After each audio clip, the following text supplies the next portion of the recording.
Perhaps you have known this moment.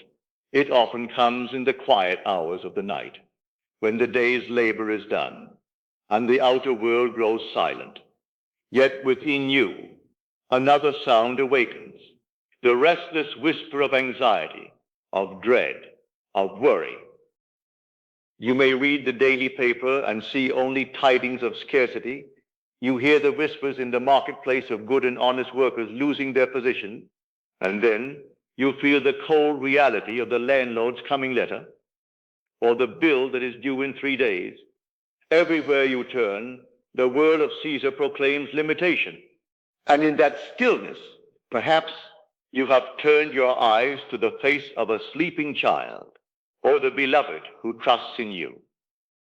A wave of sorrow floods your chest as the question presses harder than any creditor's demand.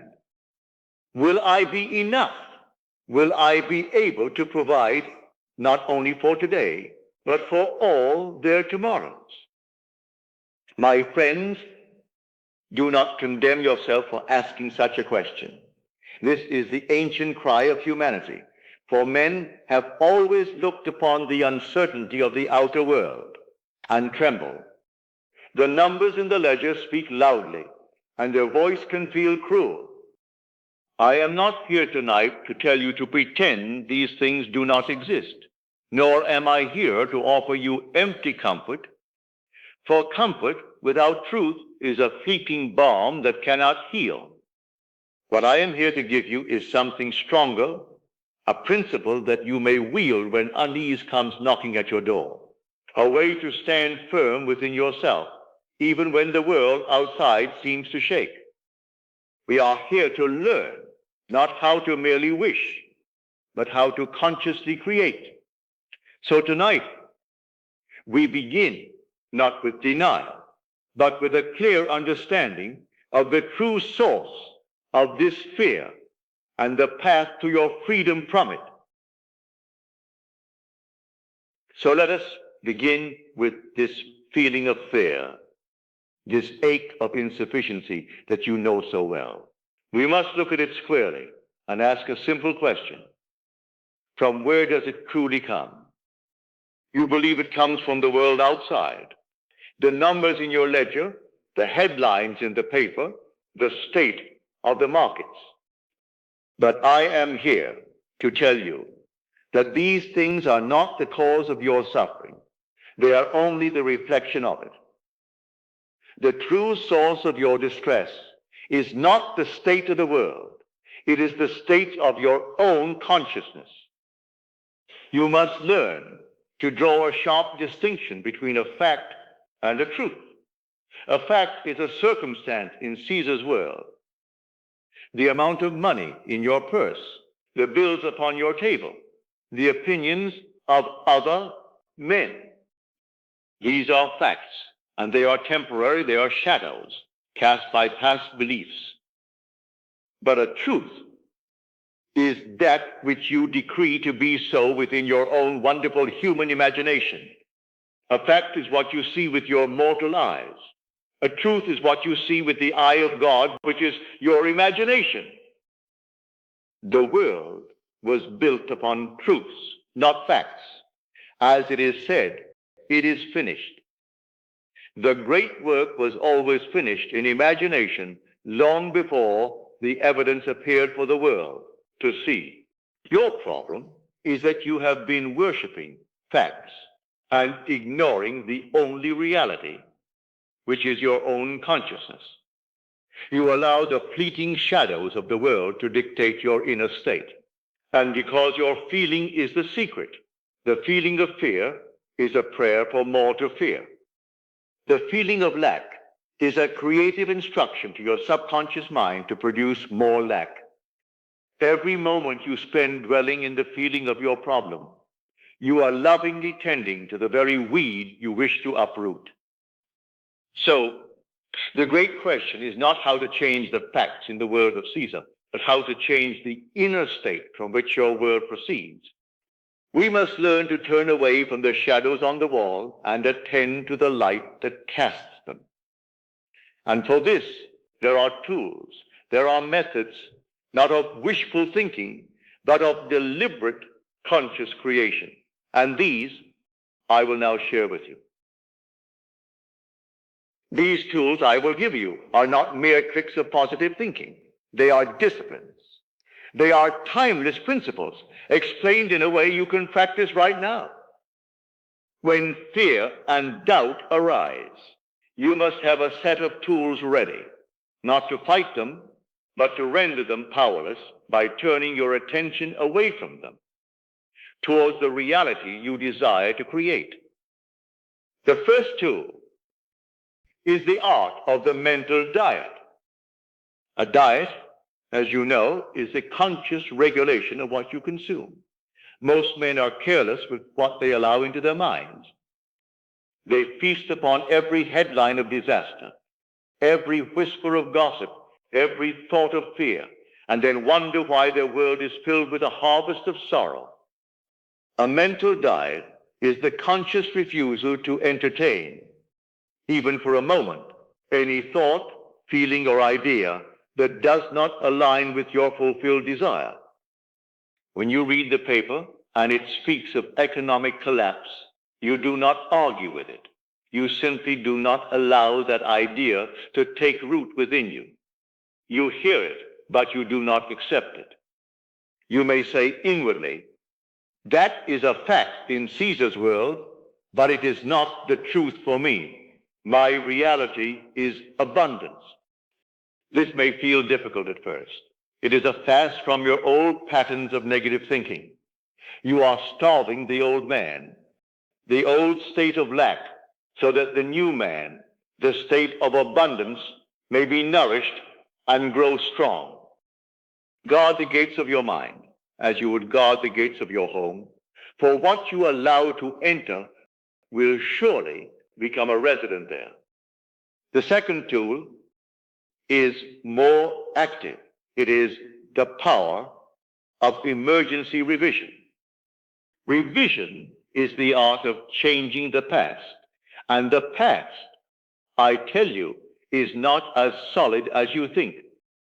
The memory of an event is more important than the event itself, for it is the memory that you carry with you that affects your present state.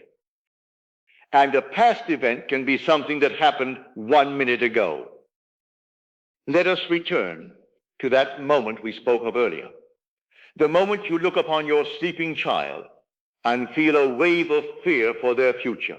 This image, this painful sensation, is now in your past. You must revise it immediately. Do not follow the fear down its dark corridors. Instead, you must stop. Close your eyes for just 1 minute and replay that scene in your mind's eye. But you must change the ending. Instead of feeling fear, see that same child years from now, succeeding in their chosen calling, happy and secure. Feel the swelling of pride in your chest.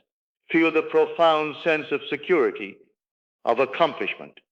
Replace the feeling of fear with the feeling of fulfillment. Hold this new revised scene for as long as you can feel its reality. When you open your eyes, you have changed the past. You have planted a new seed in its place. An imaginal act is a fact in consciousness, and I promise you it will bear fruit. Do this every time a fear or a painful memory arises. Revise it on the spot. The third and final tool is for those moments of total overwhelm. For when the mind is too chaotic to focus, and the question, but how? How could this possibly happen? Becomes a deafening roar. This tool is the anchor of peace, what I call the Sabbath. The how is not your concern. The how is the business of God, that deeper consciousness within you. Your conscious, reasoning mind is a wonderful servant, but a terrible master. It does not know the way. Your only task when you feel overwhelmed is to completely let go, to drop the problem entirely. You do this by asking yourself a simple question. how would I feel if my every need was already met? If all was well and I had more than enough? Do not try to answer it with words. Simply quiet yourself and feel the feeling that would be yours. A feeling of relief, perhaps, of peace, of quiet joy. That feeling is the state you seek. It is the promised land. It is the Sabbath, a state of rest from all anxious labor. As it is written, be still and know that I am God. To enter that stillness, even for a few moments, is to declare that it is already done. It is the ultimate act of faith. These three tools, the mental diet, the emergency revision, and the Sabbath, form a complete system for mastering your inner world. Learn them, practice them, for your consciousness is the only reality, and your control of it is your only true power. From this moment forward, you carry with you the instruments of mastery, a diet for the mind, a tool for the past, and an anchor for the storm. With these, you are no longer a victim of reports, nor a slave to the fleeting moods of unease. See yourself differently now. You are not a small boat tossed upon the chaotic seas of circumstance. You are the captain of your own magnificent ship, steering with imagination, guided by feeling, carried by the wind of your assumption. Yes, the seas may rise. Yes, the storm may roar. But with a steady hand upon the wheel and these tools as your compass, you may sail through any weather to the port of your choosing. Remember, no one else can do this for you. Not the government, not your employer, not even those you love most. It begins with you, with the state you dare to occupy. Do not be discouraged if you falter. Old habits will call you back to fear, but you are free to choose again. Revise the moment or drop anchor into the Sabbath. Each time you return to your power, you strengthen it. Before this day ends, I invite you to take one step. Choose one worry that has haunted you. Revise it, replace it with a fulfilled scene, and feel the relief as if it were already true. Do this, and you will know from experience that imagination creates reality. For the world is but a mirror, reflecting the truth of who you assume yourself to be. Therefore, assume the best, and it will be given unto you. Now, let us go into the silence.